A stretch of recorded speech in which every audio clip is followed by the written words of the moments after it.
नमस्कार साथियों, मैं पवन चौधरी गैलेक्सी एग्री पॉइंट के यूट्यूब चैनल पर आपका हार्दिक स्वागत एवं अभिनंदन करता हूं। जैसा साथियों आपको पता था कि राजस्थान की कला संस्कृति के अंदर हमारा टॉपिक था राजस्थान के लोक नृत्य, और लोक नृत्यों में अब तक जो हम लोक नृत्य पढ़ चुके थे, वहां हमने जो लास्ट टॉपिक में पढ़ा था, लास्ट क्लास में जो पढ़ा था हमने, वो थे आपके व्यावसायिक नृत्य यानी कि कमर्शियल डांस। यानी कि पैसा कमाने के उद्देश्य से जो नृत्य किए जाते हैं वो कैसे होते हैं आपके व्यावसायिक। और हम एक व्यावसायिक नृत्य जो पढ़ चुके हैं, वो एक व्यावसायिक नृत्य जो हमने पिछली क्लास में अध्ययन किया था, जिसका वो था आपके तेरह ताली। कौन सा नृत्य था आपके? तेरह ताली। तो व्यावसायिक नृत्यों में हम एक व्यावसायिक नृत्य जो पढ़ चुके हैं वो कौन सा पढ़ चुके हैं? तेरह ताली। और इसके अलावा जो व्यावसायिक नृत्य हैं, एक नृत्य है आपके कच्छी घोड़ी। कौन सा नृत्य है आपके? कच्छी घोड़ी नृत्य। और व्यावसायिक नृत्यों में एक आता है आपके भवाई नृत्य। कौन सा नृत्य है आपके? भवाई। तो एक था आपके तेरह ताली।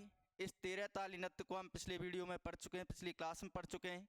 अब जो आपको व्यावसायिक नृत्यों में पढ़ने, एक तो आपको कच्छी घोड़ी नृत्य पढ़ना है, और एक कौन सा पढ़ना है आपको? भवाई नृत्य। कौन सा पढ़ना है आपको? भवाई। तो अभी जो हम पढ़ने जा रहे हैं व्यावसायिक नृत्यों में, वो अगला नृत्य है आपके कच्छी घोड़ी नृत्य। कौन सा है आपकी? कच्छी घोड़ी नृत्य। कच्छी घोड़ी एक व्यावसायिक लोक नृत्य है। कैसा लोक नृत्य है आपके? व्यावसायिक। लेकिन कभी कभी इसमें क्या है, आपके क्षेत्र विशेष का भी पूछ लेता है कि राजस्थान के अंदर जिस क्षेत्र विशेष के अवसर में या क्षेत्र विशेष में जो किया जाता है, वो क्षेत्र विशेष अगर आपसे पूछता है तो कौन सा है आपके? शेखावाटी। क्षेत्र विशेष भी पूछ लेता है, एक दो बार परीक्षा में पूछा भी गया है कि कच्छी घोड़ी नृत्य निम्न में से किस क्षेत्र का प्रसिद्ध है। तो अगर क्षेत्र विशेष अगर आपसे पूछ लेता है कभी कभी, तो वो कौन से क्षेत्र का है आपके? शेखावाटी क्षेत्र का। कौन से क्षेत्र का है आपके? शेखावाटी क्षेत्र का है। इस क्षेत्र का है आपके शेखावाटी। तो शेखावाटी क्षेत्र में कच्छी घोड़ी नृत्य किया जाता है किसके द्वारा? आपके पुरुषों के द्वारा। यानी कि कैसा नृत्य है आपका? पुरुष प्रधान नृत्य। कैसा नृत्य है आपके? पुरुष प्रधान नृत्य। कैसा है आपके? पुरुष प्रधान नृत्य कि पुरुषों के द्वारा किया जाता है, इसलिए कैसा नृत्य हुआ आपके? पुरुष प्रधान नृत्य हुआ। अब यहां ध्यान देना, इस नृत्य की शुरुआत कैसी हुई? इस नृत्य की क्या हुई? शुरुआत। तो शुरुआत के पीछे कुछ कहानी है आपकी। जैसे कि राजस्थान के शेखावाटी सीकर क्षेत्र के कुछ लोग घोड़े खरीदने के लिए कहाँ जाते हैं? आपके महाराष्ट्र की तरफ जाते हैं। कहाँ की तरफ? महाराष्ट्र की तरफ। तो महाराष्ट्र से शेखावाटी क्षेत्र के 10-12 लोग गए थे, जो अच्छी नस्ल के क्या लेने गए थे? घोड़े लेने गए थे। अब जब घोड़े उन्होंने खरीद लिए, तो महाराष्ट्र से मराठाओं से लेकर के जब वो घोड़े वापस अपने शेखावाटी क्षेत्र में आ रहे थे, तो वापस क्या होता है कि आपको पता है कि शाम हो जाती है, शाम को अंधेरा हो जाता है। अब अंधेरा होने के बाद अब घोड़ों को लेकर के तो कैसे आए? क्यों घोड़ों की कोई हेडलाइट तो है नहीं, कोई लाइट लग रही हो कि रात के अंधेरे में उन्हें लेके चले जाएं। तो उन्होंने विचार किया कि आज रात यहीं विश्राम करते हैं, और सुबह जैसी होगी हम वापस कहाँ चलेंगे? अपने शेखावाटी क्षेत्र चलेंगे। तो होता क्या है मित्रों कि वो लोग उसी रात वहाँ रुक जाते हैं मराठा क्षेत्र में। तो वहां पर जब रात को उनको नींद आ जाती है, तो रात को जैसे ही सुबह होती है, तो सुबह होने के बाद क्या होता है कि वो उनके जो घोड़े थे, वो घोड़े वहां से क्या मिलते हैं? गायब मिलते हैं। वो लोग हैरान परेशान थे, यार कहाँ गए? इधर उधर उन्होंने देखा भी, पूछताछ की लोगों से कि भाई हमारे किसी ने घोड़े देखे थे क्या? हम राजस्थान से आए, हमने घोड़े खरीदे थे, रात को यहाँ विश्राम किया था। तो आसपास के गांव में पता की गई, तो आसपास के लोगों ने, गांव के लोगों ने कहा कि अगर आपके घोड़े कहीं हो सकते हैं तो वो किसके पास हो सकते हैं? तो वहाँ एक डकैत रहता था, और उस डकैत का नाम था भुवन सिंह। भुवन सिंह का बहुत बड़ा आतंक था यहाँ। क्या नाम था उसका? भुवन सिंह। तो भुवन सिंह का तगड़ा ही आतंक था, जो पेशे से क्या था? डकैत था। क्या था आपके? डकैत। ठीक है। तो पेशे से डकैत जो था उसका नाम क्या है आपके, भुवन सिंह था। क्या नाम था, भुवन सिंह। तो यहाँ शेखावाटी क्षेत्र के लिए लोग भुवन सिंह के पास गए, तो उन्होंने देखा कि उनके घोड़े किसके पास थे, भुवन सिंह के पास थे। उन लोगों ने कहा कि भुवन सिंह धन्यवाद, आपने हमारे घोड़ों की रक्षा की। हो सकता है ये रात को कहीं न कहीं खुल के चले गए होंगे, आपने इनको अपने घर पर शरण दी, बांध लिया, अब हमारे घोड़े वापस दे दो, हम आपका बहुत बहुत शुक्रिया अदा करते हैं। भुवन सिंह ने कहा कि काय का शुक्रिया, काय के घोड़े, ये मेरे घोड़े। मैंने कि नहीं, हमारे घोड़े ये तो। मान के इन पर कहाँ लिख रहा है कि RJ14 RJ05 के नंबर डले हुए हैं कि ये तुम्हारे घोड़े हैं, ये घोड़े मेरे हैं। अब वो लोग हैरान परेशान थे कि यार अब क्या किया जाए। अब भुवन सिंह से पंगा ले तो कौन ले, उस क्षेत्र में आतंक था, बाहुबली था भुवन सिंह उस क्षेत्र का, तो बड़ी समस्या हुई। तो उन लोगों ने 8-10 लोग थे, और भुवन सिंह जब डकैत था, आतंक था उसका उस क्षेत्र में, तो 100-200 लोग तो हमेशा 24 आवर उसके गार्ड्स वगैरह रहती होंगे उसके मतलब महल पे या हवेली जो भी होगी वहां पर। अब टेंशन, अब 8-10 लोग इतने लोगों से कैसे लड़ें। अब जब लड़ने की दिक्कत थी, तो अब उन्होंने सोचा कि यार या तो हम लड़ेंगे, नहीं तो अपने घोड़े वापस लेके जाएंगे। ऐसे तो नहीं जाएंगे कि बिना घोड़े लेके हम वापस चले जाएं, क्योंकि हमारे राजस्थानी जो हैं थोड़े टेढ़े से दिमाग के होते हैं। वाहन की कैसे लड़ेंगे इन 100-200 लोगों से। वाहन की अब कुछ भी हो, या तो मरेंगे या मारेंगे, लेकिन इस प्रकार से अपने घोड़े छोड़कर नहीं जाएंगे। तो उन्होंने क्या किया, रात के अंधेरे में भुवन सिंह की जो हवेली थी उस पर हमला किया। 8-10 लोगों ने लगभग जितने भी लोग थे उन सबको पराजित किया, और पराजित करके तुरंत वहां से रवाना होते हैं, और कहाँ पहुंचते हैं, आपके सीकर पहुंचते हैं। कहाँ पर पहुंचते हैं, सीकर।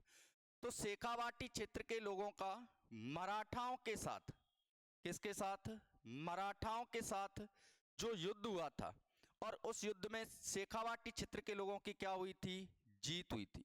और उसी जीत के उपलक्ष्य में आज शेखावाटी क्षेत्र में जिस नृत्य का आयोजन किया जाता है, वो नृत्य कौन सा है, आपके कच्छी घोड़ी। तो मराठाओं से अपने घोड़े वापस लेकर आए थे शेखावाटी क्षेत्र के लोग, और उसी जीत के उपलक्ष्य में शेखावाटी क्षेत्र में आज जो डांस किया जाता है वो कौन सा है, आपके कच्छी घोड़ी। इसमें क्या किया जाता है, आपके युद्ध की कलाएं प्रदर्शित की जाती हैं। आज भी क्या की जाती हैं, युद्ध की कलाएं। तो इस युद्ध नृत्य के अंदर जो मराठाओं के साथ राजस्थान के लोगों का युद्ध हुआ था, उस युद्ध की कलाएं क्या की जाती हैं, प्रदर्शित की जाती हैं। केवल जो नृत्य है वो किसके द्वारा किया जाता है, पुरुषों के द्वारा। तो कैसा नृत्य है, आपके पुरुष प्रधान नृत्य है। दूसरी बात क्या होती है, इसमें जो गीत गाए जाते हैं, इस नृत्य के दौरान जो गीत गाए जाते हैं वो गीत क्या कहलाते हैं, वो लश्कारिया कहलाते हैं। क्या कहलाते हैं, लश्कारिया कहलाते हैं। तो इस नृत्य के अंदर जो गीत गाए जाते हैं वो क्या कहलाते हैं, आपके लश्कारिया कहलाते हैं। क्या कहलाते हैं, लश्कारिया। और इस नृत्य का जो प्रमुख वाद्य यंत्र होता है, जिसको कई बार पूछा गया है, तो प्रमुख वाद्य यंत्र है इस नृत्य का आपके झांझ। कौन सा है, झांझ। और अपने पैरों में जो नर्तक हैं वो क्या बांधते हैं, घुघरू बांधते हैं। क्या बांधते हैं, घुघरू। घुघरू के बारे में आपसे नहीं पूछेगा, इंपॉर्टेंट कौन सा है, आपके झांझ रखना याद। मजीरा होता है, मजीरे का बड़ा रूप ही क्या होता है, आपके झांझ होता है। तो झांझ वाद्य यंत्र का उपयोग किस नृत्य के दौरान किया जाता है, आपके कच्छी घोड़ी। कच्छी घोड़ी नृत्य के दौरान गाए जाने वाले गीत क्या कहलाते हैं, आपके लश्कारिया कहलाते हैं। क्या कहलाते हैं, आपके लश्कारिया कहलाते हैं। अब होता क्या है इसमें, नर्तक अपनी कमर पर, अपनी कमर पर लकड़ी की या बांस की कह सकते हैं हम, घोड़ी बांधकर, लकड़ी की घोड़ी बांधकर नृत्य करते, नृत्य करते।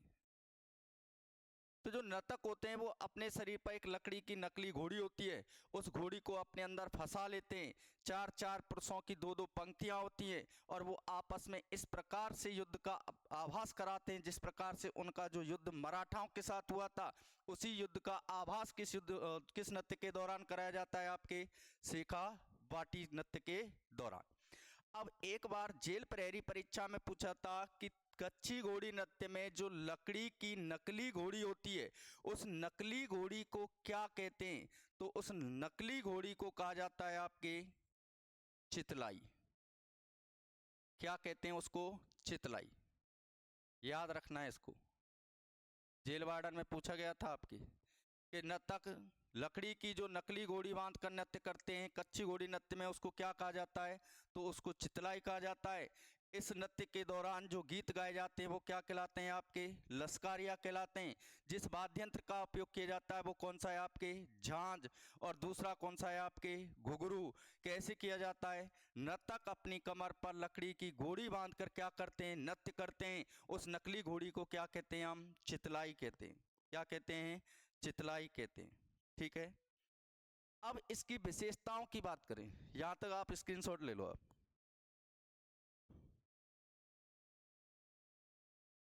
ठीक है, अब आगे देखो। अगर हम इस नृत्य की प्रमुख विशेषताएं, तो प्रमुख विशेषताओं की चर्चा करें हम,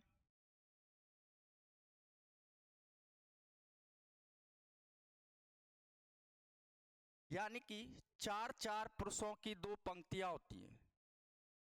क्या होती हैं? दो, एक तो दो पंक्तियां होती हैं, जैसे कि चार पुरुष इस साइड में खड़े रहते हैं,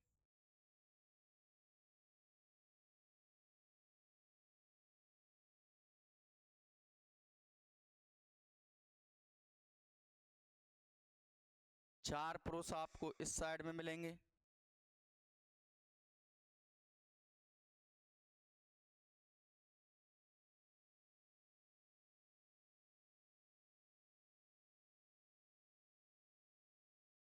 ठीक है आपके।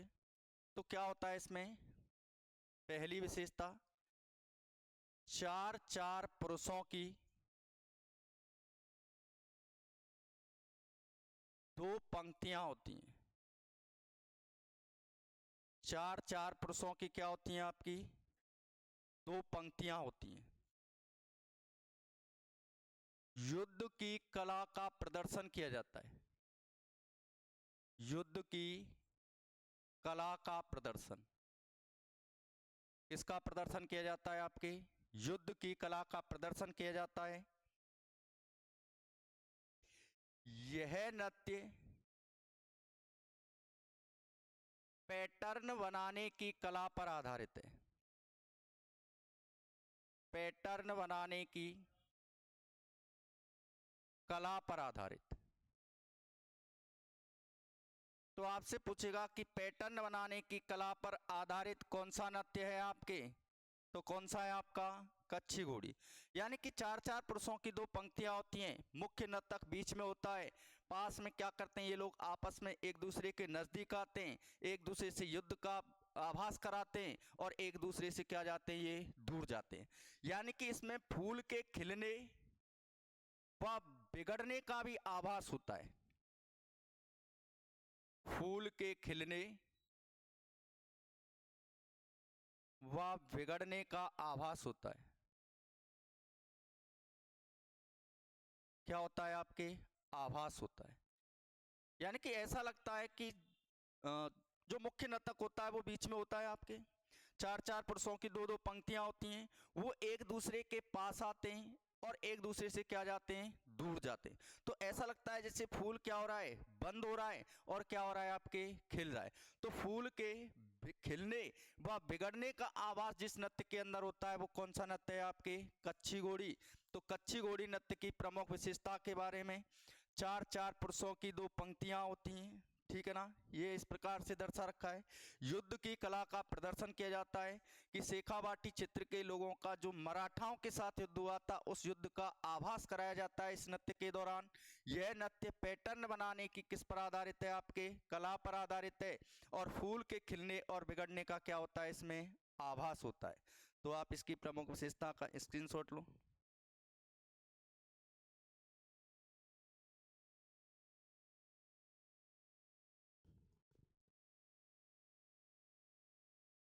ठीक है यहाँ तक। अब यहाँ से आगे हम देखें कि इसके प्रसिद्ध नर्तक कौन कौन है। प्रसिद्ध नृत्यकार या नर्तक की हम बात करें तो इसके प्रसिद्ध नर्तक एक हैं आपके छावरमल गहलोत। कौन है आपके छावरमल गहलोत। और एक है आपके गोविंद पारीक। क्या नाम है उनका, गोविंद पारीक।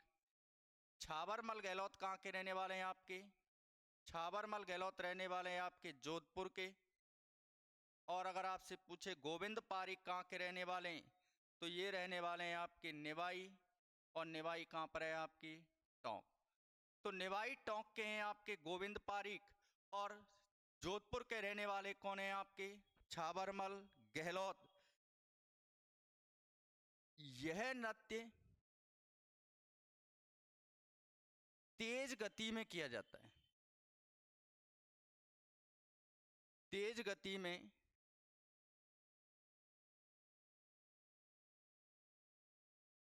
तेज गति में आयोजित होता है। क्या होता है, तेज गति में आयोजित होता है। तो तेज गति में आयोजित होने वाला नृत्य कौन सा है आपके, कच्छी घोड़ी।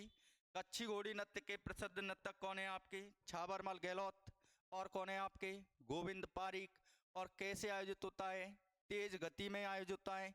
युद्ध की कलाओं का प्रदर्शन किया जाता है कि शेखावाटी क्षेत्र का प्रसिद्ध है। अगर क्षेत्र विशेष के पूछ ले तो आपसे कैसा नृत्य है, व्यावसायिक नृत्य। कैसा है आपके व्यावसायिक है। पुरुष प्रधान नृत्य, केवल और केवल कौन भाग लेता है इसमें, पुरुष भाग लेते हैं।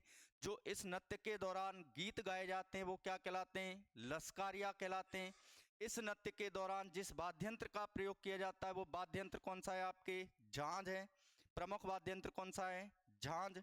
और इस नृत्य में नर्तक अपने शरीर पर लकड़ी की नकली या बांस की घोड़ी बांध करके क्या करता है, नृत्य करता है, जिसको क्या कहते हैं हम चितलाई कहते हैं। क्या कहा जाता है उसको, चितलाई कहा जाता है। पैटर्न बनाने की कला पर आधारित है। तेज गति में आयोजित होता है। कैसी गति में है आपके, तेज गति में आयोजित होता है। क्षेत्र विशेष पूछता है तो किस क्षेत्र का फेमस है आपके शेखावाटी क्षेत्र का। और वैसे कैसा लोक नृत्य है आपके व्यावसायिक लोक नृत्य। तो इसका भी आप स्क्रीनशॉट लो।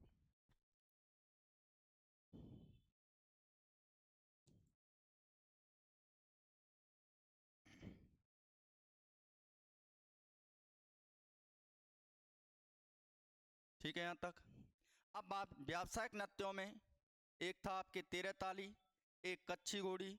जो अगले नृत्य की हम बात करने जा रहे हैं वो अगला डांस है आपके भवाई।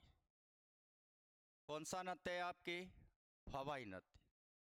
भवाई नृत्य भी कैसा नृत्य है आपके व्यावसायिक नृत्य। कैसा है आपके व्यावसायिक। तो अगर आपसे पूछे कि भवाई कैसा नृत्य है तो भवाई एक व्यावसायिक नृत्य है। कैसा नृत्य है आपके व्यावसायिक। इस भवाई नृत्य का उद्गम कहाँ से हुआ। अगर आपसे उद्गम पूछा जाता है तो इसका उद्गम माना जाता है आपके गुजरात से। कहाँ से माना जाता है आपके गुजरात से। और गुजरात में एक नृत्य किया जाता है, उस नृत्य का नाम है आपके मटका नृत्य। कौन सा नृत्य है आपके मटका नृत्य। तो गुजरात के मटका नृत्य से जिस नृत्य की उत्पत्ति मानी जाती है, उद्गम माना जाता है, वो कौन सा नृत्य है आपके भवाई। भवाई नृत्य राजस्थान में कहाँ का प्रसिद्ध है। तो अगर राजस्थान के संदर्भ में पूछे, राजस्थान में उदयपुर संभाग का प्रसिद्ध है। कौन से डिवीजन का है आपके, उदयपुर डिवीजन। यानी कि गुजरात का जो सीमावर्ती उदयपुर संभाग है आपके, या मेवाड़ क्षेत्र की हम बात करें, तो गुजरात के सीमावर्ती उदयपुर संभाग का जो प्रसिद्ध नृत्य है वो कौन सा है आपके, भवाई। और इस नृत्य का नाम भवाई कैसे पड़ा? भवाई जाति के महिला व पुरुषों द्वारा किया जाता है। भवाई जाति के स्त्री व पुरुष, स्त्री व पुरुष। अब जब दोनों कर रहे हैं, स्त्री और पुरुष कर रहे हैं, तो जाहिर सी बात है कैसा नृत्य होगा आपको, युगल नृत्य। कैसे रूप में? युगल रूप में। तो भवाई जाति के स्त्री पुरुषों द्वारा, स्त्री पुरुषों द्वारा किया जाता है।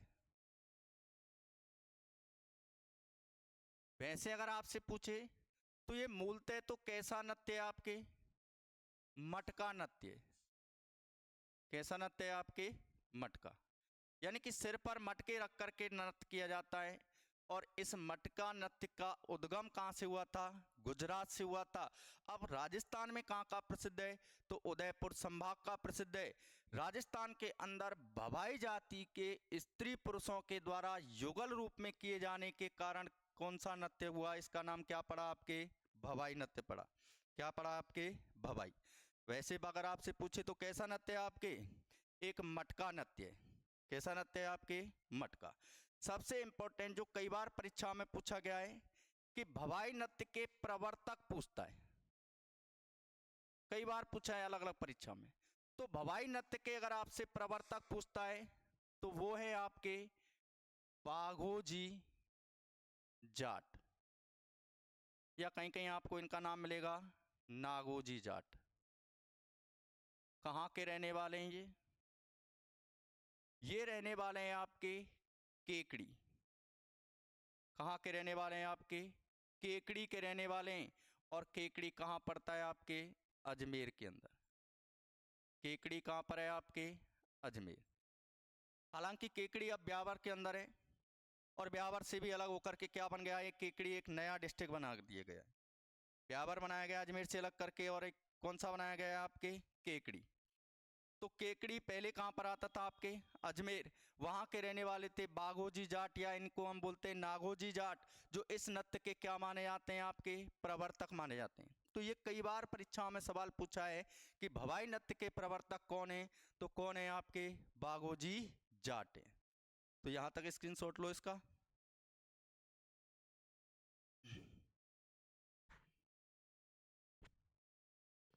ठीक, अब आगे देखो।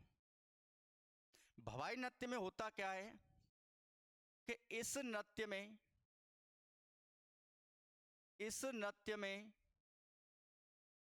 संगीत पर कम ध्यान दिया जाता है।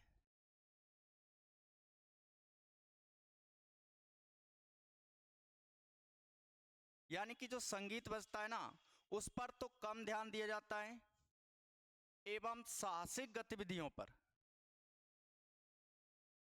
साहसिक गतिविधियों,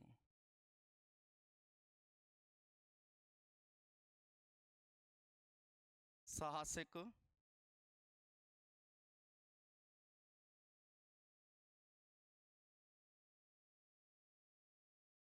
गतिविधियों।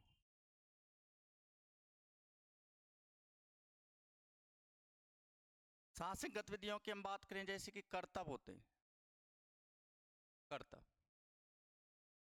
साहसिक गतिविधियों पर अधिक ध्यान दिया जाता है।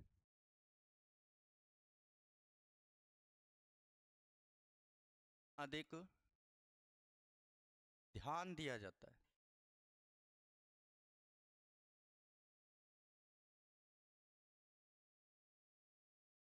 यानी कि इस नृत्य में जो साहसिक गतिविधियां होती हैं, यानी कि जो करतब होते हैं, उन पर तो अधिक ध्यान दिया जाता है, और संगीत पर कैसा ध्यान दिया जाता है आपके? कम ध्यान दिया जाता है। ठीक है यहाँ तक। अब हम बात करें कि भवाई नृत्य के आकर्षण क्या हैं। तो भवाई नृत्य के प्रमुख आकर्षण, भवाई नृत्य के प्रमुख आकर्षण,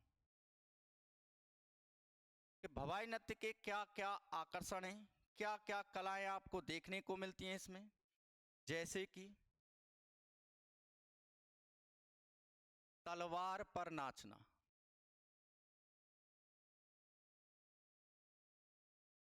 किस पर नाचना, तलवार पर नाचना, तलवार पर नाचना।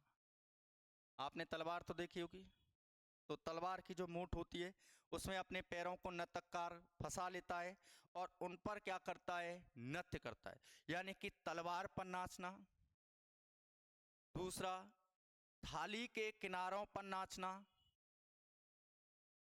थाली के किनारों पर नाचना। तीसरा, गिलास पर नाचना, गिलास पर नाचना।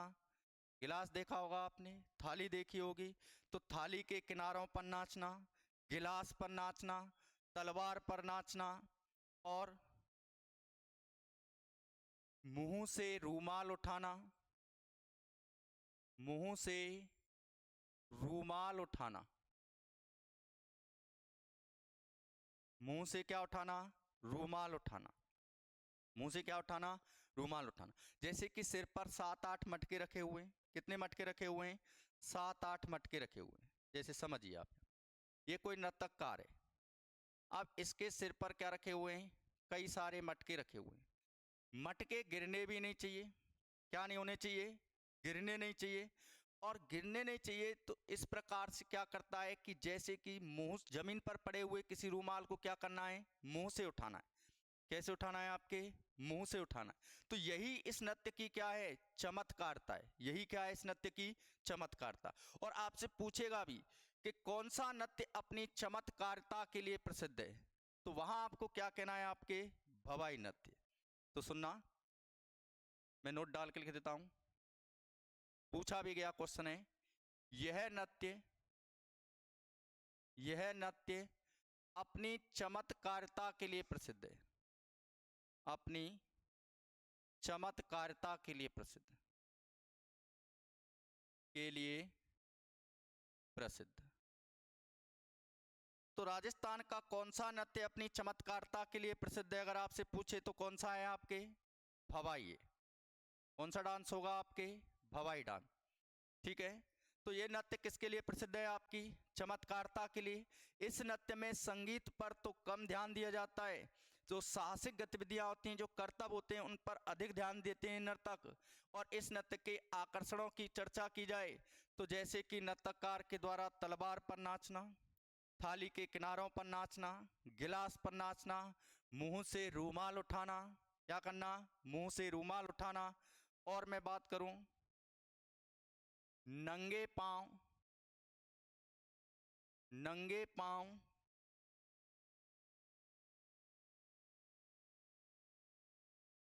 नंगे पांव, नुकीली कीलों पर नृत्य करना, नुकीली कीलों पर नृत्य करना, कीलों पर नृत्य करना। तो समझिए, तो जो नर्तककार होता है वो नंगे पैर नुकीली कीलों पर क्या करता है, नृत्य करता है। तो इसलिए तो ये अपनी किसके लिए फेमस है, आपकी चमत्कारता के लिए प्रसिद्ध है। तो भवाई नृत्य के प्रमुख आकर्षण तलवार पर नाचना, थाली के किनारों पर नाचना, गिलास पर नाचना, मुंह से रूमाल उठाना और नंगे पांव नुकीली कीलों पर नाचना। और ये किसके लिए प्रसिद्ध है, अपनी चमत्कारता के लिए प्रसिद्ध है। ठीक है, यहाँ तक आगे चर्चा करते हैं, तब तक यहाँ पे स्क्रीनशॉट लो आप।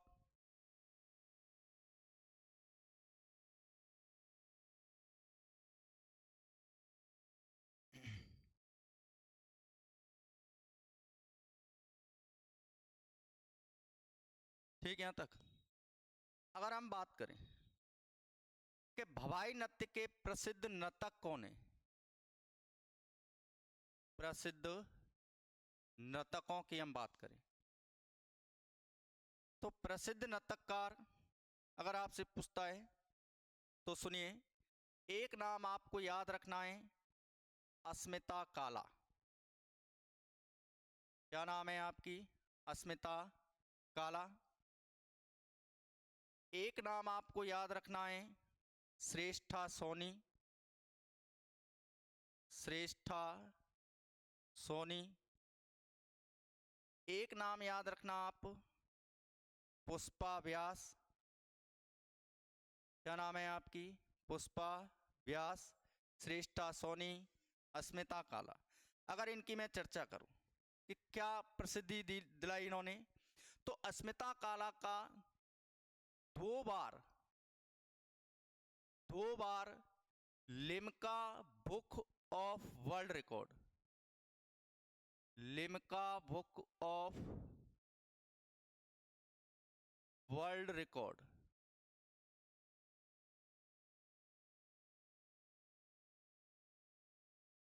में नाम दर्ज है। आप कहोगे सर 2 बार Limca book of world record में कैसे नाम दर्ज है? क्योंकि जब अस्मिता काला ने इस नृत्य की प्रस्तुति दी थी तो सिर पर 111 मटके रखे थे। कितने मटके थे? 111। तो उस समय इन्होंने वर्ल्ड रिकॉर्ड बनाया। तो वर्ल्ड रिकॉर्ड बनाने के साथ इनका नाम जो था वो कौन सी पुस्तक के अंदर लिखा गया? Limca book of world record के अंदर लिखा गया। फिर इन्होंने क्या किया, दोबारा से इस नृत्य की प्रस्तुति दी और अपने 111 मटके रखकर के जो नृत्य किया था उससे अधिक 123 मटके रखकर इस नृत्य की प्रस्तुति दी। तो इन्होंने क्या किया, दोबारा में अपने ही वर्ल्ड रिकॉर्ड को तोड़ दिया।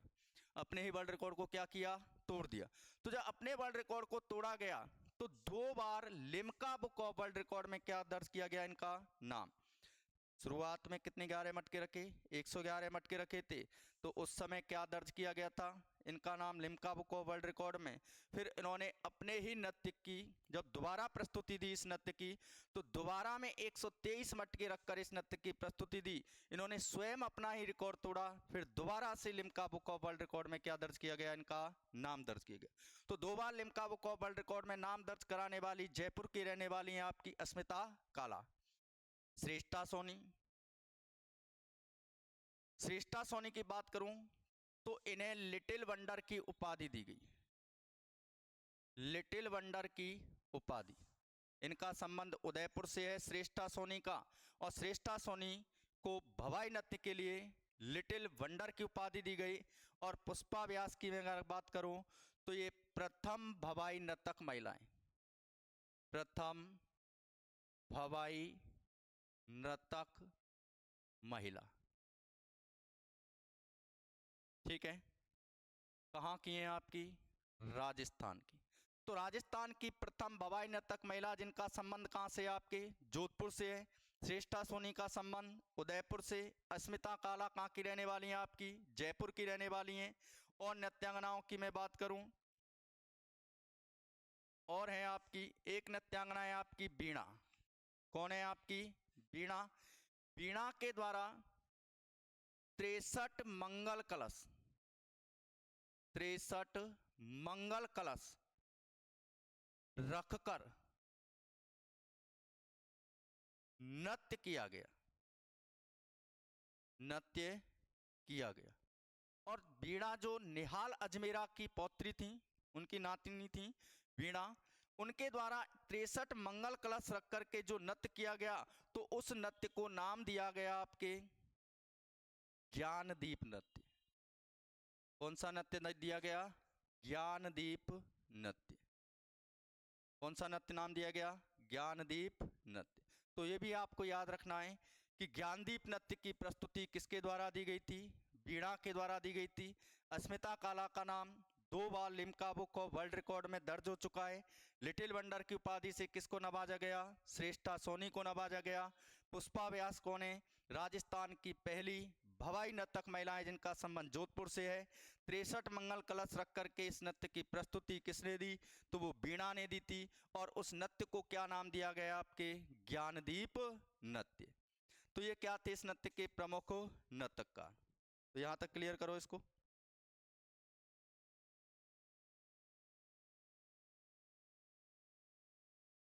ठीक।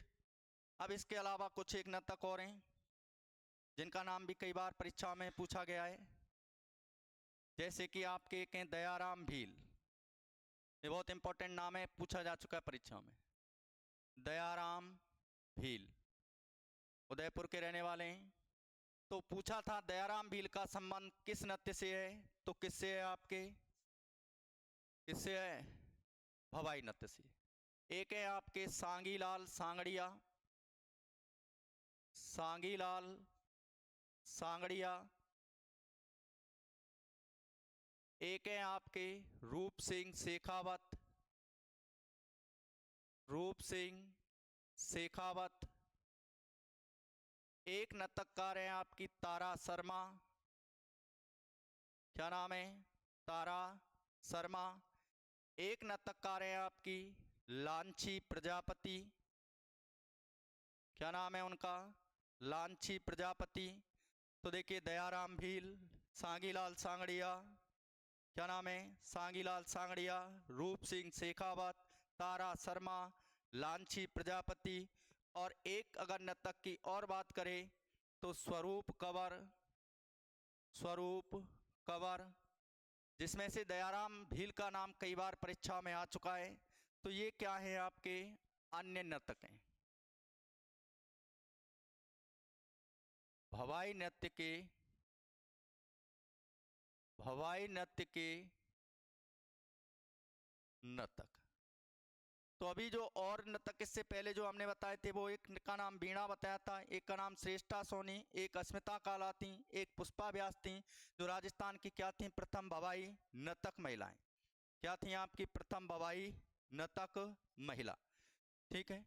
अब कई बार पूछ लेता है कि इस नृत्य को संरक्षण किसने दिया, इस नृत्य को, इस नृत्य को संरक्षण प्रदान करने वाले कौन थे, संरक्षण प्रदान किया।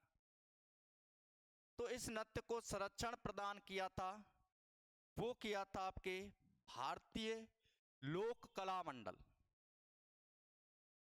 भारतीय लोक कला मंडल। भारतीय लोक कला मंडल कहां पर है, इस संस्था का मुख्यालय, इसकी स्थापना उदयपुर में की गई। कहां पर की गई आपकी, उदयपुर। संस्थापक थे आपके देवीलाल सांबर, देवीलाल सांबर। तो देवीलाल सांबर के द्वारा उदयपुर में भारतीय लोक कला मंडल की स्थापना की गई और इसके द्वारा इस नृत्य को क्या दिया गया, संरक्षण दिया गया। और इसकी स्थापना जो की गई थी वो 22 फरवरी 1952 में की गई थी। स्थापना कब हुई थी, 22 फरवरी 1952 को देवीलाल सांबर के द्वारा भारतीय लोक कला मंडल की स्थापना उदयपुर के अंदर की गई थी। किसके सहयोग से, अगर आपसे पूछ ले तो किसके सहयोग से संरक्षण दिया, दयाराम भील के सहयोग से, दयाराम भील के सहयोग से। तो दयाराम भील के सहयोग से इस नृत्य को क्या दिया गया, संरक्षण। किसके द्वारा, भारतीय लोक कला मंडल, जिसका मुख्यालय पूछता है संस्था का उदयपुर। इसकी स्थापना किसने की, देवीलाल सांबर। कब की, 22 फरवरी 1952 को। किसके सहयोग से दिया, दयाराम भील के सहयोग से। भवाई नृत्य को इस संस्था के द्वारा क्या दिया गया, संरक्षण दिया गया। तो आप इसको क्लियर करो यहां तक।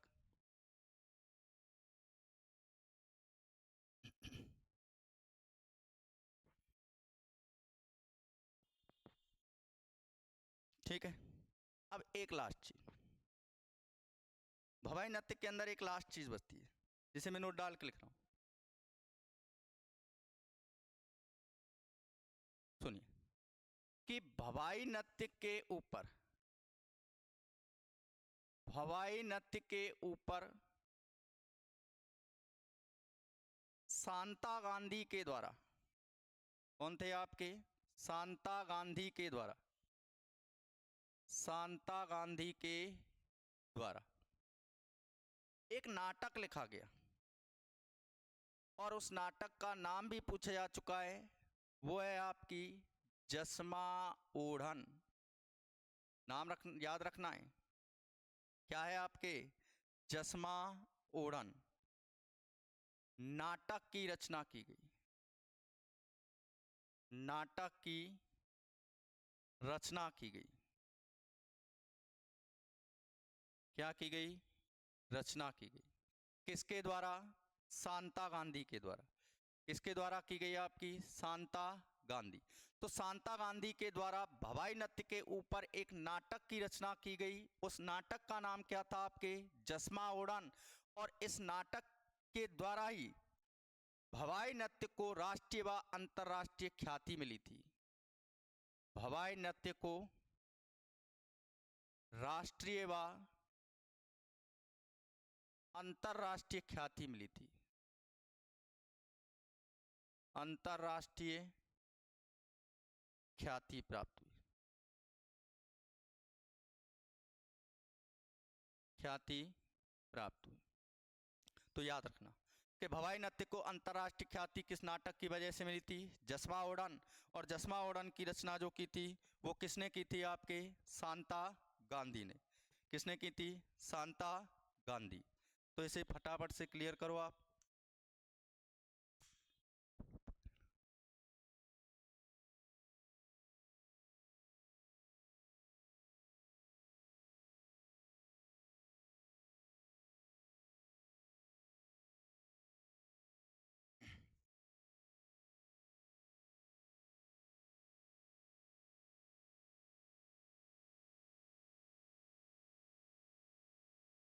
ठीक है, यहाँ तक क्लियर है सबका? तो ये कैसे नृत्य थे आपके? व्यावसायिक नृत्य थे। कैसे नृत्य थे? व्यावसायिक। अब कुछ एक नृत्य हैं जातियों के द्वारा किए जाते हैं जैसे कि, लेकिन वो फिलहाल वो भी कैसे नृत्य कैसा रूप ले चुके हैं? कुछ एक नृत्य व्यावसायिक रूप ले चुके हैं। कैसा रूप ले चुके हैं आपके?